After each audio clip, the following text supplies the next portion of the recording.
ਸਤਿ ਸ਼੍ਰੀ ਅਕਾਲ ਸਾਰਿਆਂ ਨੂੰ। मैं ਤੁਹਾਡੀ हरजोत कौर मान ਤੇ ਅੱਜ ਆਪਾਂ रेलवे ਦੇ बहुत सारे 25 क्वेश्चन इंपॉर्टेंट क्वेश्चंस करेंगे। तो आज क्वेश्चन की सीरीज स्टार्ट करते हैं। ये क्वेश्चंस बहुत ही ज़्यादा इंपॉर्टेंट है, बहुत सारे एग्जाम्स में आ रखे हैं। यहाँ पे हमने 25 बोला है बट हम बहुत सारे पॉइंट्स कवर करते जाएंगे। तो बात करते हैं पहले प्रश्न की ओर चलते हैं। तो क्या है, बालों का रंग किसके द्वारा निर्धारित करा जाता है? तो बात करते हैं, फर्स्ट है पैप्टीन, मेलानिन, कैरेटीन, कैरोटीन।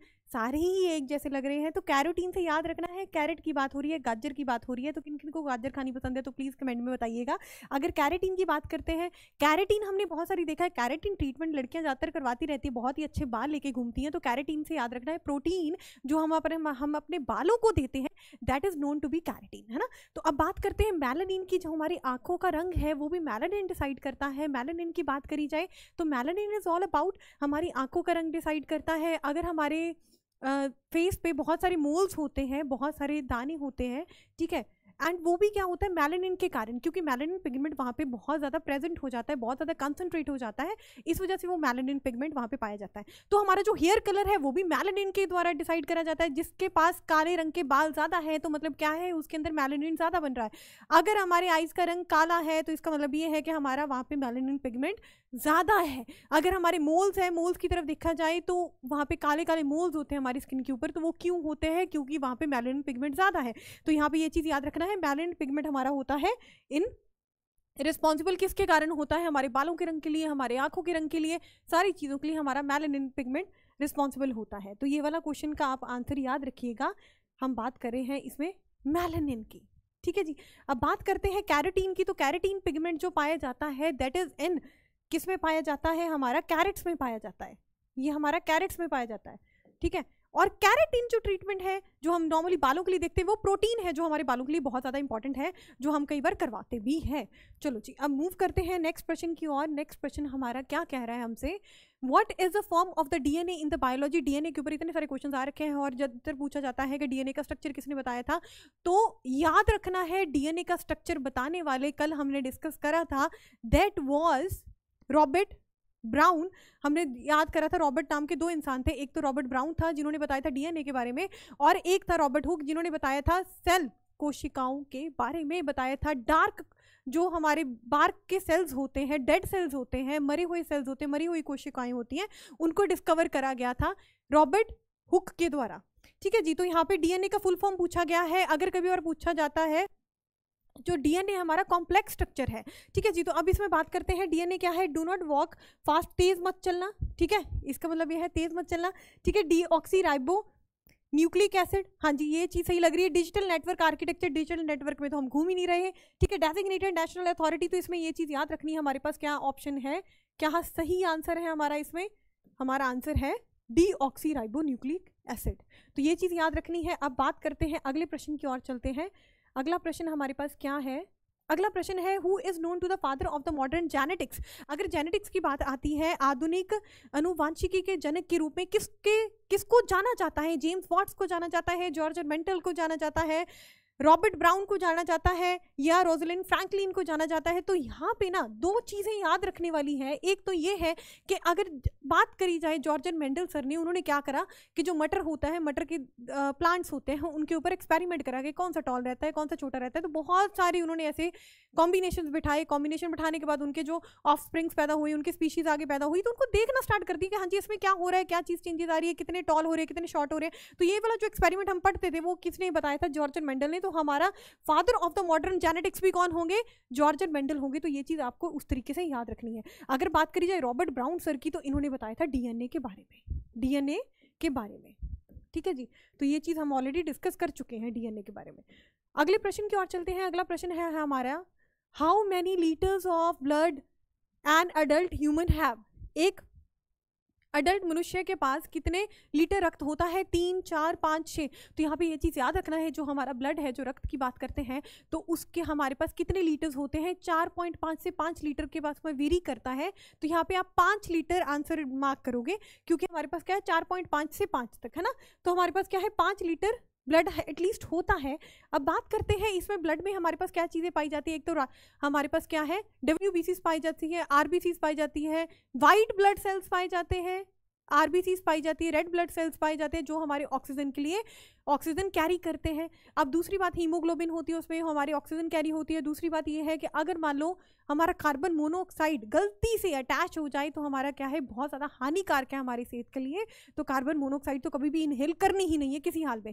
तो ज़्यादातर जब धुनी बालते हैं तो वो बोलते हैं ना कि कमरे में आप धुनी बाल के नहीं सोओगे, क्योंकि क्या है, कार्बन मोनोऑक्साइड होती है। कार्बन मोनोऑक्साइड क्या है, हमारे हीमोग्लोबिन को पकड़ के बैठ जाती है। वो कहती है हाँ जी अब चलो, ठीक है। तो वो क्या है, हमारी डेथ का कारण बनती है। तो यहाँ पे ये चीज़ याद रखनी है, कितने लीटर रक्त होता है, 5, ठीक है। और दूसरी बात, पीएच वैल्यू पे क्वेश्चन बहुत ज़्यादा आता है। पीएच क्या होती है, 7.4 होती है हमारी रक्त की। और इसको याद रखना है, ड्रिंकिंग वाटर की भी इतनी ही होती है, ड्रिंकिंग वाटर की भी इतनी होती है। और हमारे ब्लड की या रक्त की बात करी जाए वो भी इतनी ही होती है, ठीक है, ब्लड की भी इतनी होती है।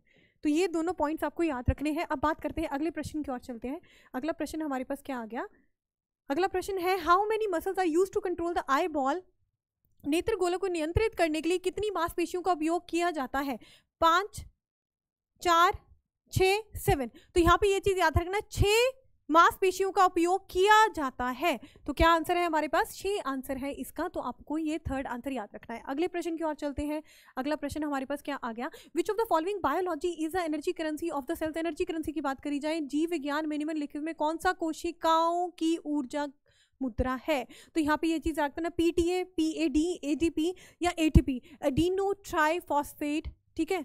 तो ये चीज आपको याद रखनी है। एटीपी क्या है, हमारी एनर्जी करेंसी है, ठीक है जी। तो हमारी एनर्जी करेंसी क्यों बोला जाता है, क्योंकि एनर्जी इसके फॉर्म में स्टोर होती है। जैसे ही ऑक्सीडेशन, जैसे ही हमें कोई एनर्जी की जरूरत होती है, ऊर्जा की जरूरत होती है, तो क्या है, ऑक्सीडेशन होनी स्टार्ट हो जाती है, एटीपी यूज हो जाती है, तो हमें ऊर्जा मिल जाती है। तो इसको energy currency of the cells बोला जाता है, ठीक है जी। चलो अब बात करते हैं अगले प्रश्न की ओर बढ़ते हैं। तो हमारे पास अगला प्रश्न क्या है, which vitamin keeps our eye and the skin healthy. कौन सा विटामिन हमारी आंखों और त्वचा के को स्वस्थ रखता है। तो यहाँ पे 2 चीजें याद रखने वाली है। अगर बात करी जाए हमारी फर्टिलिटी का जो विटामिन है वो कौन सा है, हमारा विटामिन ई, टोकोफेरॉल उसका दूसरा नाम है। ये चीज़ याद रखनी है, हम विटामिन ई को टोकोफेरॉल भी बोलते हैं। और हमारे पास क्या है, ये फर्टिलिटी का कारण है, टोकोफेरॉल, ठीक है जी। अब बात करते हैं विटामिन डी। तो विटामिन डी के बारे में सबको पता है, ये हमारे सनलाइट से मिलता है और हमें क्या है, खुद प्रोड्यूस नहीं कर पाते। और विटामिन ए की बात करी जाए तो ये है हमारा आईज और स्किन को हेल्दी रखता है। हम गाजर खाओ कहते हैं, गाजर जैसे बनो, ठीक है। तो क्या है, हमारी आईज भी, आईज की निगाह भी अच्छी रहती है, हमारी आई साइट अच्छी रहती है और स्किन भी अच्छी रहती है। तो ये चीज़ याद रखनी है, ठीक है जी। और विटामिन बी की कमी से हमारे पास क्या होती है, बेरी बेरी डिजीज होती है। तो यहाँ से ये चीज़ याद रखना, बी से बेरी बेरी, बी से बेरी बेरी डिजीज याद रखनी है। बेरी बेरी डिजीज भी क्वेश्चन आता है बहुत बार एग्जाम में। तो अब बात करते हैं अगले प्रश्न की ओर बढ़ते हैं। अगला प्रश्न क्या है हमारे पास, 8वां प्रश्न है, विच of the following deficiency causes rickets disease. अगर रिकेट्स की बात करी जाए तो क्या होता है, उसमें बोन वीकनेस हो जाती है। बोन पे वीकनेस सीधा सीधा मतलब है विटामिन डी की कमी होना, क्योंकि हमें याद बहुत सारी चीजें कर रखी है, विटामिन डी होना चाहिए, खाओ, बोन्स बहुत ज्यादा स्ट्रॉन्ग हो जाती है, ठीक है। तो विटामिन डी हो गया, विटामिन ए हो गया, विटामिन बी हो गया या विटामिन सी हो गया। तो यहाँ पे कुछ बीमारियों के नाम ले लेते हैं। यहाँ पे विटामिन डी के कारण क्या होता है, हमारी रिकेट्स पैदा होती है, ऑस्टियोपोरोसिस भी होता है। क्या होता है, हमारी बोन्स वीक होने के कारण छोटे छोटे पोर्स बनने स्टार्ट हो जाते हैं। ये ओल्ड एजेस में होता है। अगर ऑस्टियोपोरोसिस की बात करी जाए तो विटामिन डी में क्या कौन से आ सकते हैं डेफिशिएंसी, एक तो रिकेट्स हो गया, एक रिकेट्स हो गया और ऑस्टियोपोरोसिस, ऑस्टियोपोरोसिस, ठीक है जी। और विटामिन ए की बात करी जाए, नाइट ब्लाइंडनेस क्या है, नाइट ब्लाइंडनेस में रात में आपको चीजें देखने की क्षमता हमारी कम हो जाती है, नाइट ब्लाइंडनेस हो जाती है, नाइट ब्लाइंडनेस। अब बात करते हैं विटामिन बी में। विटामिन बी की कमी की वजह से हमारे पास क्या होता है, बी से याद रखना है beriberi, vitamin B beriberi, ठीक है, बी है यहाँ पे और बी से याद रखना है बेरी बेरी। अगर विटामिन सी की बात करी जाए तो स्कर्वी डिजीज क्या होती है, विटामिन सी की कमी के कारण या डेफिशिएंसी के कारण होती है। तो विटामिन सी की कमी के कारण क्या, कौन सी डिजीज हो रही है, स्कर्वी डिजीज हो रही है। तो ये सारी चीजें आपको याद रखनी है। 8वें प्रश्न में 4 क्वेश्चंस बन गए हमारे सीधे, ठीक है जी। तो बात करते हैं अगले प्रश्न की ओर चलते हैं, विच of the following is used for the ripening of the fruits, ठीक है। इनमें से किसका उपयोग फलों के पकाने के लिए किया जाता है, फलों को पकाने के लिए बताओ कौन सी चीज ज्यादा यूज होती है। कैल्शियम कार्बाइड की बात करते हैं, अमोनियम नाइट्रेट की बात हो रही है, एसिटाइलिन की बात हो रही है, या both calcium carbide and acetylene. तो मैं पहले बता दूं, ठीक है जी, हमारा आंसर है कैल्शियम कार्बाइड और एसिटाइलिन। तो यहाँ पे क्या है, एक कई बार क्वेश्चन आता है कौन सी गैसियस फॉर्म में कोई चीज यूज होती है। तो इथाइलिन भी हमारी यूज होती है राइपनिंग ऑफ द फ्रूट्स के लिए, फ्रूट्स को पकाने के लिए, ठीक है जी। तो अब दोनों चीज़ें याद रखनी है। हमारे पास इसका सही प्रश्न का आंसर क्या है, हमारा 4th आंसर है। अब बात करते हैं अगले प्रश्न की ओर बढ़ते हैं। अगला प्रश्न हमसे क्या कहना चाह रहा है और क्या कहलवाना चाह रहा है। चलो जी, अब who discovered the dynamite. Dynamite की बात करी जाए, डायनामाइट की खोज किसने करी थी, तो यहाँ पे याद रखना है अल्फ्रेड नोबल को याद रखना है। ठीक है, अल्फ्रेड नोबल सर ने बताया था, डिस्कवर करा था, खोज करी थी डायनामाइट की। अब बात करते हैं, यहाँ पे बहुत सारे और क्वेश्चन हैं जो बहुत ही ज़्यादा इंपॉर्टेंट है। जो हम्फ्री डेवी थे, हम्फ्री डेवी ने क्या करा कि वो लैंप डिस्कवर करा। जो आप कोल माइंस में जाते हो तो उसमें जो बर्न करने के लिए जो लैंप चाहिए होता है उसको डिस्कवर करने की कोशिश करी, उन्होंने खोज करी उसकी। ठीक है जी, हम्फ्री डेवी से आपको वो चीज़ याद रखनी है। लुईस पैस्चर सर ने हमें रेबीज़ की वैक्सीन भी दी थी, रेबीज़ की वैक्सीन इन्होंने ही बताई थी, रेबीज़ वैक्सीन। ठीक है जी, खोज इन्होंने करी थी। तो ये सारी चीज़ें आप यहाँ से याद रखनी है। हु डिस्कवर्ड द डायनामाइट, किसने डायनामाइट की खोज करी थी, तो अल्फ्रेड नोबल। ठीक है जी, चलो अब बात करते हैं अगले प्रश्न की ओर बढ़ते हैं। चलो, व्हाट इज RDX, इसके बारे में सबको पता है RDX क्या है। तो पहला ऑप्शन पढ़ लेते हैं। पहला ऑप्शन है एन एक्सप्लोजिव, एक विस्फोट। A chemical used in the manufacturing of the pesticide, कीटनाशकों के निर्माण के प्रयुक्त किया एक रसायन। ठीक है, an instrument to measure the blood pressure, रक्तचाप मापने के लिए एक उपकरण। An instrument to measure the current, current मापने के लिए एक उपकरण। तो हमें RDX के बारे में पता है, हमने बहुत सारी चीज़ें RDX के बारे में बहुत सारी मूवीज़ में भी देख चुके हैं। तो RDX से याद रखना है हमारे पास क्या है, एक्सप्लोजिव है, ये एक विस्फोट है। तो नॉर्मली क्या होता है, जैसे बॉम्ब्स बनाते हैं, जैसे टेररिस्ट की बात करी जाए तो वो क्या है, RDX का मटीरियल इकट्ठा करके उसको एक्सप्लोजिव में एज अ विस्फोट यूज़ करने की कोशिश करते हैं। तो RDX का मटीरियल कौन सप्लाई करता है, तो इसके बारे में आप खुद सोचोगे। ठीक है जी, चलो अब बात करते हैं अगले प्रश्न की ओर बढ़ते हैं। What is the ore of the aluminium. ठीक है, एल्यूमिनियम के अपक्षयक को क्या कहते हैं, तो बात करते हैं मैग्नेटाइट, मैलाचाइट, बॉक्साइट या हेमेटाइट। तो याद रखना है, जो मैग्नेटाइट और हेमेटाइट की बात करी जाए तो मैग्नेटाइट और हेमेटाइट हमारे क्या है, हमारे आयरन के या लोहा के क्या है, अयस्क है। ठीक है, तो यहाँ पे क्या है, ओर है, किसके है, ओर ऑफ आयरन। ठीक है जी, लोहे की बात हो रही है। ठीक है जी, और एल्यूमिनियम का और कौन सा है, हमारा बॉक्साइट है। AB से याद रख लेना, AB एल्यूमिनियम का बॉक्साइट, एल्यूमिनियम का बॉक्साइट, ये चीज आप ट्रिक से याद रख लेना। अगर मैलाचाइट की बात करी जाए तो मैलाचाइट में ये चीज देखिए, जो C है वो सेंटर में आ रहा है, तो मैलाचाइट से याद रखना है दैट इज कॉपर का। ठीक है, किसका है, कॉपर का और है। तो यहाँ पे ये चीज़ याद रखनी है। अब बात करते हैं अगले प्रश्न की ओर बढ़ते हैं। ये सारी चीज़ें आपको यहाँ पे ही इंफॉर्मेशन में याद रखनी है। अब अगले प्रश्न की बात करते हैं, who discovered the stainless steel. तो स्टेनलेस स्टील को याद रखने के लिए मैं आपको एक ऑप्शन देती हूँ, एक ट्रिक देती हूँ, कैसे याद रखना है। स्टेनलेस स्टील क्या करती है, बहुत सारी चीज़ों को बियर करती है, बहुत सारी चीज़ों को मतलब बियर करने का क्षमता रखती है। तो बियर करने से याद रखना है, यहाँ पे ऑप्शन है हैरी बियरले। तो यहाँ पे ये चीज़ याद रखनी है हमारे पास, जो स्टेनलेस स्टील है किसने डिस्कवरी थी, किसने खोज करी थी, तो हमारे हैरी बियरले। तो बियर से याद रखना है, जो स्टेनलेस स्टील क्या करती है, बियर करती है। बियर करती किसको, बर्डन्स को बियर करती है। हम बहुत सारी जगह पे स्टेनलेस स्टील को यूज़ करते हैं, बहुत सारी जगह पे उसकी आवश्यकता पड़ती है। तो यहाँ पे ये चीज़ याद रखनी है, हैरी बियरले। अगर बात करी जाए सीमेंट की खोज किसने करी थी, तो आपको याद रखना है जोसेफ एस्पिडिन की बात हो रही है। सीमेंट की बात करी जाए तो किसने खोज करी थी, तो ये वाला ऑप्शन याद रखना है, जोसेफ एस्पिडिन। सीमेंट, इन्होंने सीमेंट के बारे में बताया था। ठीक है जी, इसकी खोज करी थी। चलो अब अगले प्रश्न की ओर बढ़ते हैं। अगला प्रश्न क्या है हमारे पास, gold is mixed with copper. ठीक है, तांबे के साथ सोने को मिलाया जाता है। एक तो बात हमें पता है, जो कहते हैं ना कि गोल्ड ले लो, गोल्ड ले लो, पर हमने ये भी चीज़ पता है कि जो हमारा गोल्ड है वो बहुत ही ज़्यादा सॉफ्ट पाया जाता है, बहुत ही ज़्यादा नरम होता है। क्या है, उसको जल्दी जल्दी आप वायर्स में ब्रेक कर सकते हो, वायर्स में ज़्यादातर आप वायर्स में आप उसको खींच सकते हो, पर वो क्या है, इतने खींचने पे भी टूटता नहीं है। आप उसको शील्ड्स में करना चाहते हो तो भी नहीं कर सकते, तो भी आप उसको जितना मर्जी बड़ा बनाना चाहते हो तब भी बन सकता है, वो टूटेगा नहीं, किसी हाल में भी नहीं टूटेगा। हमारा गोल्ड बहुत ज़्यादा सॉफ्ट हो जाता है।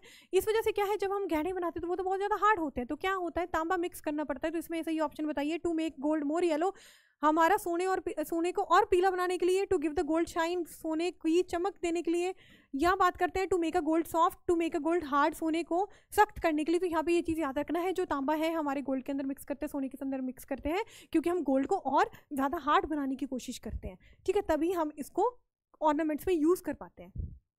अब अगले प्रश्न की ओर आते हैं।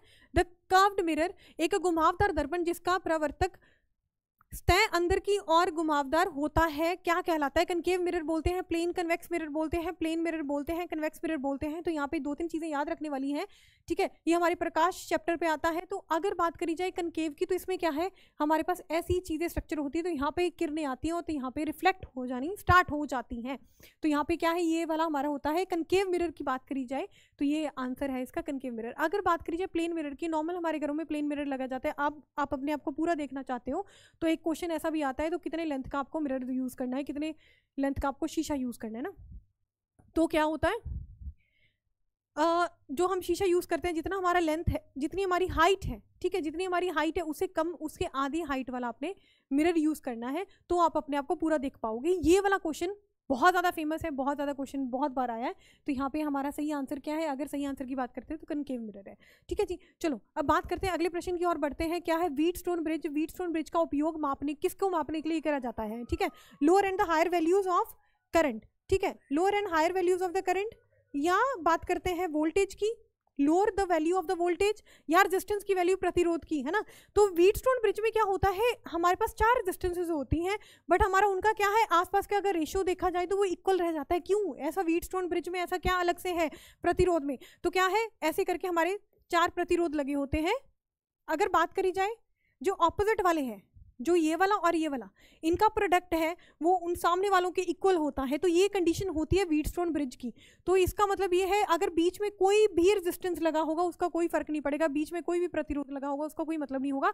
तो व्हीटस्टोन ब्रिज किसकी मेजरमेंट के लिए यूज हुआ जाता है, प्रतिरोध के लिए। तो यहाँ पे ये चीज आपने डायग्राम में मन में डायग्राम बन जाना चाहिए व्हीटस्टोन ब्रिज को देख के ही, रेजिस्टेंस, प्रतिरोध, मूल्य, ठीक है जी। अब बात करते हैं अगले प्रश्न की ओर बढ़ते हैं। अगला प्रश्न क्या है हमारे पास, tooth decay start from the pH of the mouth is lower than, दांतों की सड़न तब शुरू हो जाती है जब मुंह का पीएच मान इससे कम हो जाता है। तो ये वाला क्वेश्चन बहुत ही ज्यादा फेमस है और बहुत बार एग्जाम में आया है, तो यहाँ पे आंसर याद रखना है, दैट इज 5.5। अगर 5.5 से पीएच कम हो जाता है तो क्या है, हमारे दांतों में सड़न स्टार्ट हो जाती है, कीड़ा लगना स्टार्ट हो जाता है, तो इसको बोलते हैं टूथ डिके, है ना, दांतों की सड़न। चलो जी, अब बात करते हैं अगले प्रश्न की ओर बढ़ते हैं। हमारे पास क्या है, X ray was discovered by, X ray की खोज किसके द्वारा की गई थी। जो हमारी एक्सरेज है वो हमारी हर जगह पे यूज होती है, जैसे नॉर्मल बॉडी स्कैन के लिए यूज हो जाती है।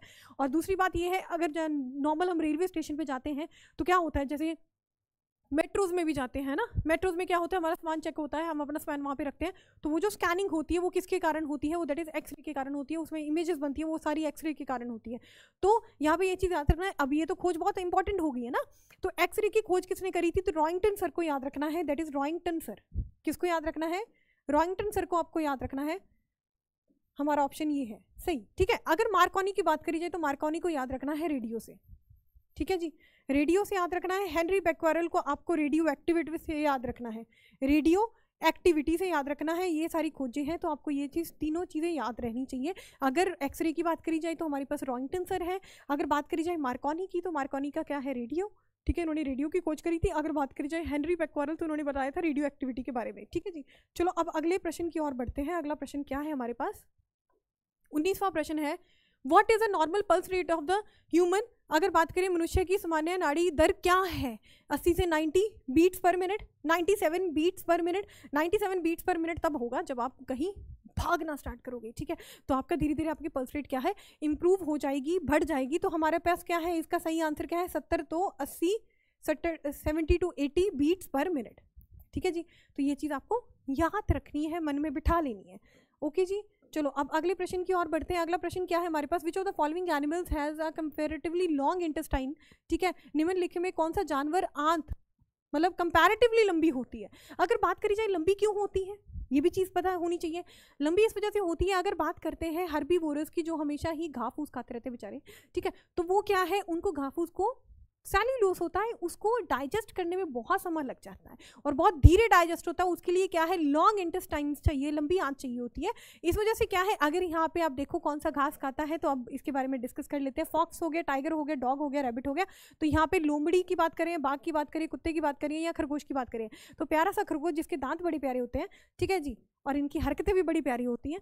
तो यहाँ पे हमारा आंसर क्या है, रैबिट है। तो रैबिट से याद रखना है, इसकी लंबी आंत होती है कंपैरेटिवली। अगर दूसरों की बात करी जाए, कार्निवोर्स की बात करी, जो मीट खाते हैं, उनकी छोटी होती है, ठीक है जी। और हर्बीवोर्स की क्या है, जो हमारे प्लांट्स खाते हैं, ठीक है जी, जो घास वगैरह खाते हैं, तो वो क्या है, उनकी आंतें लंबी होती है, ठीक है जी। चलो, आंत लंबी होती है। अब बात करते हैं अगले प्रश्न की ओर बढ़ते हैं। In which part of the body the bile juice is produce, ये हमारा कल वाला क्वेश्चन आ गया। हार्ट हृदय की बात करते हैं, लंग्स फेफड़े की बात करते हैं, गुर्दा या यकृत की बात करते हैं। तो यहाँ पे लिवर से याद रखना है, बाइल जूस हमारा कहाँ से सिक्रीट होता है, that is in the liver. ठीक है जी। तो अब बात करते हैं अगले प्रश्न की ओर बढ़ते हैं। अगला प्रश्न क्या कह रहा है हमसे, the father of the modern botany, ठीक है जी, आधुनिक वनस्पति के विज्ञान के जनक कौन है? जे मेंडल हमने देख लिया ऑलरेडी, जेनेटिक्स के थे, father of the genetics, modern genetics. अगर लुईस पैस्चर की बात करी जाए, लुईस पैस्चर के बारे में हमने ये चीज़ देखी थी, रेबीज़ की वैक्सीन इन्होंने खोज करी थी, रेबीज़ की वैक्सीन की। रेबीज़ क्या है? रेबीज़ डिजीज़ इस वजह से पाई जाती है, अगर मान लो आपको कोई पागल कुत्ता काट लेता है तो उस वजह से क्या होता है, कुत्ते के काटने से क्या होता है, रेबीज़ हो जाती है। तो रेबीज़ की वैक्सीन इन्होंने बताई थी, ठीक है जी, इन्होंने खोज करी थी।